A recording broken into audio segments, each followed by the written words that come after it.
எல்லாத்துக்கும் வணக்கம். நாம் இப்போ ப்ரைம் ஜெனரேட்டிங் ஃபார்முலா பார்த்துக்கிட்டு இருக்கோம்.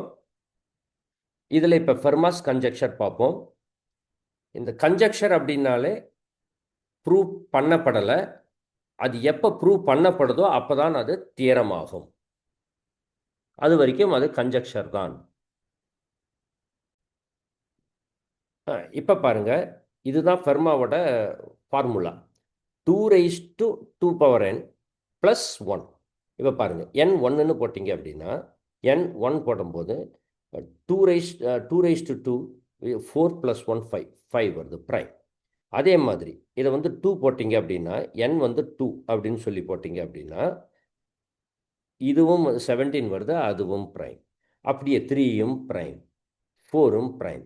இப்படி இது வந்து ப்ரைம் தான் தருது, ப்ரைம் தருது அப்படின்னு சொல்லி மேத்தமெட்டிஷியன்ஸ் நினச்சிக்கிட்டு இருந்தாங்க. இதையும் நம்ம ஆய்லர் தான் வந்து 1732 நம்ம ஆய்லர் தான் வந்து 1732 இந்த f(i) இந்த நம்பர் வந்து ஃபேக்டர் பண்ண முடியும். 641 is one of the factor அப்படின்னு சொல்லி டிஸ்ப்ரூவ் பண்ணுறார் இந்த ஃபெர்மாஸ் கன்ஜெக்ஷரை. சரிங்களா? ஸோ இந்த மாதிரி நிறைய நிறைய செலிப்ரேட்டட் அன்சால்வ்டு கன்ஜெக்ஷன் சொல்லுவாங்க அபவுட் ப்ரைம்ஸை பற்றி நிறைய இப்படி கன்ஜெக்ஷர்ஸ் இருக்குது. இதெல்லாம் நம்ம வேறு தனியாக வேறு வீடியோவில் நம்ம பார்ப்போம். சரிங்களா? அது வரைக்கும் நன்றி.